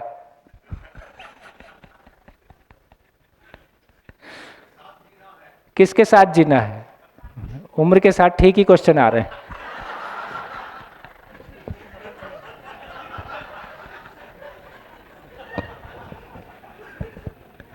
कितनी एज है 75 में ऐसा क्वेश्चन आ ही सकता है। देखो इस क्वेश्चन के बैकग्राउंड में जाओ कि ये क्यों आ रहा है तो पता चलेगा। बताइए, पूछिए अपने आप से, ऐसा मैंने क्यों पूछा। माइक दूं?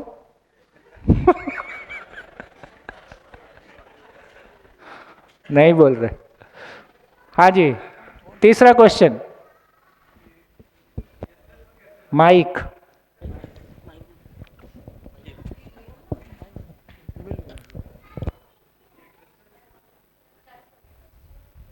ये एग्जिस्टेंस कैसे बना? ये एग्जिस्टेंस कैसे बना? ये जो उत्पत्ति हुई इस पूरे संसार ब्रह्मांड की, हाँ, कैसे हुई, क्यों हुई? हाँ, क्योंकि मैं मेरी जिंदगी के पर्पस को पहचानना चाहता हूँ। देखो एक बहुत बढ़िया मार्मिक बात कभी शिविरों में होती रहती हैं। बैठिए। दिल्ली के एक शिविर में इस बात पे चर्चा हो रही थी कि क्यों जीना है। अब जब ये 2 क्वेश्चन पूरे हो गए तो इसके बाद अगला स्टेप में हम आएंगे तो पहले क्वेश्चन पे हैंडल करेंगे कि क्यों जीना है। तो एक सज्जन ने बहुत शानदार एक्सप्रेशन दिया, मैं उसको काफ़ी शिविरों में इस्तेमाल करता हूँ। उसने कहा, सर ये क्यों जीना है इतना प्राइमरी क्वेश्चन नहीं है, आप पहले ये बताओ जहाज जा कहाँ रहा है। बोले सर मैं तो जहाज पे हूं, दारू पीऊं, प्यार करूं, लड़ाई करूं, सहयोग करूं, सो जाऊं, उठ जाऊं, जहां जहाज जा रहा है मैं वहीं जा रहा हूं। तो पहले बताओ जहाज कहां जा रहा है। जहाज मतलब ये यूनिवर्स। इसका मतलब है कि मैं यूनिवर्स का इंटीग्रल पार्ट हूं, मैं यूनिवर्स से अलग नहीं हो सकता। ये यूनिवर्स समझ में आ जाए तो ये पार्ट भी समझ में आ जाएगा। क्या शानदार एक्सप्रेशन दिया है। ऐसा भी कोई कोई देता है ऐसा। हाँ जी, हाँ जी, हाँ बेटा, हाँ। मैं कौन, ये लड़का काम का है। ये मैं कौन हूं एकमात्र क्वेश्चन है जो 2 से अलग जैसा लगता है, और ये बहुत पावरफुल क्वेश्चन है। तो जब मैं कौन हूं बोल रहे हैं और जब क्यों जीना है बोल रहे हैं, ये एक ही क्वेश्चन है। क्यों जीना है ये जीने के धरातल से व्यावहारिकता से पूछा गया प्रश्न है। मैं कौन हूं ये फिलॉसफिक धरातल से पूछा गया प्रश्न है। क्यों जीना है, इसका अगला क्वेश्चन क्या बनेगा, जीने वाला कौन है। क्यों जीना है को जैसे ही खोलने जाएंगे तो अगला क्वेश्चन यही बनेगा कि ये जीने वाला है कौन, तो मैं कौन हूं, क्यों जीना है, एक ही बात। हाँ जी, तीसरा क्वेश्चन हो गया, निपट गए, सेटल हो गया सब। तीसरा क्वेश्चन नहीं है?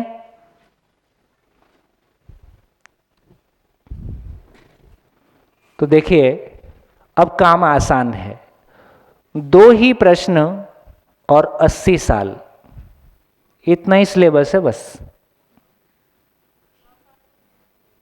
हरियाणा में करता हूं तो बोले सर 100 से कम मत लिखा करो, तो हरियाणा वाले 80 लिखने ही नहीं देते, बोले सर 100 लिखो। तो देखिए 80 साल की, 100 साल की जिंदगी, और मूल प्रश्न हमारे पास 2 ही हैं, क्यों जीना है, कैसे जीना है। वर्ल्ड की सारी यूनिवर्सिटीज, सारा धर्म, अध्यात्म, विज्ञान, माँ बाप, समाज, सब मिला के केवल इन 2 क्वेश्चन का उत्तर नहीं मिलेगा, जीना तो नहीं हो पाएगा। जिंदा रहना हो सकता है गरीबी के साथ, अमीरी के साथ, अहंकार के साथ, इनको कॉम्प्लेक्स के साथ, लेकिन ये पता चला तो काम बड़ा नहीं है, काम अब काफ़ी छोटा है। 80 साल और 2 क्वेश्चन, और अभी तो हमारे पास 6 दिन है।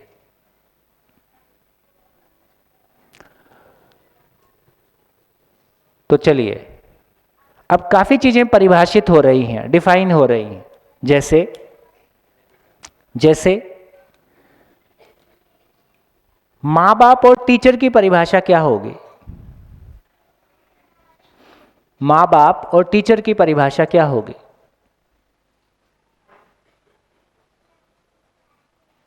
माँ बाप बनने का कोई मिनिमम क्वालिफिकेशन होगा कि नहीं होगा? 2 वक्त की रोटी कमाने के लिए 22 साल पढ़ते हैं, और माँ बाप बनने के लिए क्या किया? शरीर 22 साल का हो गया। शरीर शादी के लायक होता है कि हम शादी के लायक होते हैं? इसको ज्ञान काफी है, गुड। हम शादी के लायक नहीं होते हैं, क्योंकि शादी हो रही होती है तो हमको तो लगता है कि अभी और रुक जाएं, अभी और रुक जाएं। अक्सर ये चीज़ें सुनने को मिलती हैं। तो शरीर शादी के लायक हो जाता है, आदमी कमाने के लायक हो जाता है, या शरीर। तो इसका मतलब ये हुआ, जिनके पास इन 2 प्रश्नों के उत्तर हैं, जिनके पास इन 2 प्रश्नों के प्रैक्टिसेबल आंसर हैं, उनका नाम पेरेंट्स है, उनका नाम माता पिता है, उनका नाम शिक्षक है, गुरु है। देखो, शादी हुई तो मतलब बच्चे आए, और बच्चा आते ही पूछेगा क्यों जीना है, क्यों पैदा किया। तो इसका मतलब है कि बेसिकली माँ बाप होने का मतलब ही है कि वो अपने बच्चे के लिए गुरु हैं, अपने बच्चे की जिंदगी के मार्गदर्शक हैं। उनके जीने से वो देख सके कि जीना कैसा होता है, क्यों जीना होता है, कैसे जीना होता है। तो इसका मतलब है शादी की मिनिमम क्वालिफिकेशन है, शिक्षक की, गुरु की मिनिमम क्वालिफिकेशन है कि वाकई में उसको पता हो कि क्यों जीना है, कैसे जीना है। ऐसा जब वो अपने बच्चों के सामने जीता है, उन बच्चों, अपने माँ बाप को जीता हुआ देख के उसके मन में एक इंसान कैसा होता है, एक मानव कैसा होता है, उसका अरमान पैदा होगा। अभी घर के बच्चों में क्या चीज़ बनने का, क्या चीज़ का अरमान पैदा होता है? वो इंजीनियर बनना चाहता है, वो डॉक्टर बनना चाहता है, वो कोई सेलिब्रिटी बनना चाहता है, वो कुछ और बनना चाहता है। क्यों कभी किसी बच्चे के मन में नहीं आता है कि मेरे को मानव होना है, मेरे को बढ़िया आदमी होना है? क्यों कभी नहीं कहता कि मेरे को पप्पा जैसा बनना है? उसके पर्स में मम्मी पापा का फोटो है कि किसी और का फोटो? फोटो तो शाहरुख खान का लग गया है, किसी और का लग गया है। तो इसका मतलब क्या हुआ? हमको अच्छे आदमी का एग्जाम्पल देना है तो क्या करना पड़ता है? तो गांधी जी का चैप्टर खोलना पड़ता है। इसका मतलब है हमारे जीने से, देखो मैक्सिमम बच्चे अपने बचपन में क्या बनना चाहते हैं? प्राइमरी क्लास में टीचर, और 12th में आके कितने बच्चे टीचर बनना चाहते हैं सरकारी नौकरी को छोड़ के? कोई नहीं। खत्म हो गया। क्यों खत्म हो गया? है ना। इसका मतलब ये हुआ कि चाहे पेरेंट्स की बात करें, मैंने पहले भी कहा कि उम्र बढ़ने के साथ साथ पेरेंट्स का सम्मान बच्चों के मन में बढ़ता हुआ दिखाई देता है कि घटता हुआ दिखाई देता है। इसका मतलब है कि, और ये भी एक बढ़िया इंटरेस्टिंग ऑब्जर्वेशन है, मैक्सिमम बच्चे अपने प्राइमरी टीचर का ज़्यादा सम्मान कर पाते हैं कि कॉलेज के टीचर का। प्राइमरी का टीचर ज़्यादा क्वालिफाइड होता है कि कॉलेज का। फिर प्राइमरी का सम्मान क्यों करते हैं? कुछ तो सिखाया। ओए होए, गुड। अब देखो, तो इसका मतलब यह हुआ कि एक बच्चे में जैसे जैसे बड़ा होता है उसको सही समझ में आए ना आए, उसको गलतियों को समझने की, गलतियों को पहचानने की सामर्थ्य विकसित हो जाती। एक छोटा बच्चा अपने माता पिता के साथ 100% भरोसे के साथ शुरू करता है कि ये जो कुछ भी बोलते हैं करते हैं ये ठीक करते हैं, लेकिन धीरे धीरे वो देखता है ये आपस में झगड़ा करते हैं, ये ऊंची आवाज़ में बात करते हैं, ये गलत तरीके से डांटते हैं, है ना। तो क्या होगा? जज मार्किंग हो रही कि नहीं हो रही? तो मार्किंग करता जाएगा, नेगेटिव मार्किंग, और धीरे धीरे सम्मान घटता जाएगा। तो उम्र बढ़ने के साथ साथ एक बच्चा अपने टीचर्स और पेरेंट्स को यदि नकार दिया तो पूरी दुनिया को नकार देता है, क्योंकि एक बच्चे की दुनिया टीचर्स और पेरेंट्स है। तो यहाँ मैं कहना चाहता हूँ कि एक किसी परिवार में पैदा होने वाले बच्चे के लिए सबसे बड़ी गिफ्ट क्या हो सकती है कि उसको अपने माँ बाप को देख के, अपने परिवार को देख के, अपने परिवेश को देख के आदमी का साइज दिख जाए कि आदमी कैसा होता है।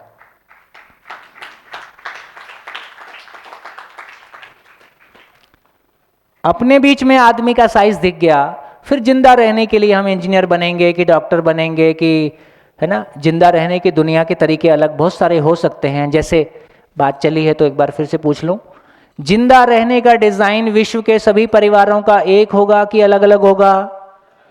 अलग अलग ही होगा। अब टुंड्रा पे रहेगा, वहां तो ना गाय पालेगा ना तुलसी करेगा। इसका मतलब ये हुआ कि हमारी भौगोलिक स्थितियों के अनुसार हमारे जिंदा रहने के डिजाइन बनेंगे, लेकिन जीने का डिजाइन पूरी प्लेनेट के लिए एक जैसा होगा कि अलग अलग होगा? एक जैसा ही होगा। जीने का स्वरूप पूरे प्लेनेट के सभी परिवारों के लिए, सभी लोगों के लिए एक ही स्वरूप में होगा। धीरे धीरे उसको खोजेंगे।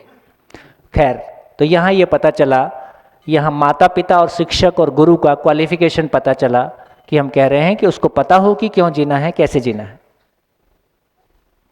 बढ़िया। हाँ जी। ये अभी आपने बताया कि जो बच्चा होगा वो माँ बाप को देखेगा, तो ऑब्वियस है, अभी जैसे हमने बात की कुछ श्रेष्ठ आचरण की बात की हमने यहाँ पे, तो वो बेस्ट गिफ्ट होगा उसके लिए। बट क्या श्रेष्ठ आचरण का भी कोई ऐसा पैमाना है हमारा? वो जानने की जरूरत होगी। बिल्कुल बिल्कुल, बहुत बढ़िया बहुत बढ़िया। देखो यही सब काम की बातें हैं, और नेचुरली देखो आपके मन में वो क्वेश्चन उठने ही लगे हैं। एक लाइन दो लाइन बोल देता हूँ, फिर ब्रेक की ओर चलते हैं। देखो, हम कोई भी क्वालिटी प्रोडक्ट लेने जाते हैं, ब्रांडेड कंपनी को हम इसलिए भी पसंद करते हैं कि एक मिनिमम क्वालिटी का एश्योरेंस हमको होता है। तो हम ये कह रहे हैं कि ISI ISO क्यों बनाया? स्टैंडर्ड्स बनाए। हमारी ज्यादा परेशानी मशीन के साथ है कि मानव के साथ है? मानव के साथ। इसका कोई ISO कुछ होगा कि नहीं होगा? तो जिस तरीके से फिजिकल वर्ल्ड में ISI ISO हमने बनाया, उसी तरह से एक UHS होने की जरूरत है। UHS, universal human standards. यदि UHS हो गया, बहुत शानदार प्रयोग एजुकेशन ने कर डाला। क्या? आप कोई भी बोर्ड से पढ़ के आओ। क्या board? UP board, Delhi board, Chhattisgarh board, Maharashtra board, international board, Cambridge board. Engineering में जाना है तो क्या करना है? JEE दे दो। मेडिकल में जाना है तो क्या करना है? नीट दे दो। कोई भी बोर्ड से पढ़ के आओ, अपने को प्रॉब्लम नहीं है। ऐसा हमने मानव के लिए भी बना लिया होता तो कितना अच्छा हो जाता। अब आप कोई भी उससे आ जाओ, जैन सिस्टम से आ जाओ, बौद्ध सिस्टम से आ जाओ, मुस्लिम से आ जाओ, हिंदू से आ जाओ, ईसाई से आ जाओ, सिख से आ जाओ। एक मानवता की एग्जाम है। सारे धर्म क्या बात करेंगे? मानवता की ही बात करेंगे, इंसानियत की ही बात करेंगे। आप कितना % इंसान बने, इसको नापने का कोई मेजरमेंट तैयार हो गया तो क्या स्थिति होगी? और वो यूनिवर्सल होगा ऑफ कोर्स। तो मानवता को मापने का कोई यूनिवर्सल मापदंड की आवश्यकता है कि नहीं है? है तो सही, ये भी है। यही उपलब्धि है इस पूरे अनुसंधान की, यही उपलब्धि है। हम क्लियरली यूएचएस को डिफाइन कर सकते हैं और आखिर तक आते आते हम सभी देखेंगे कि वो सभी पूरे संसार में कहीं भी आदमी होगा उसके लिए वो प्रैक्टिसेबल होगा। यही होने की आवश्यकता है। धन्यवाद, नमस्कार, फिर मिलेंगे ब्रेक के बाद।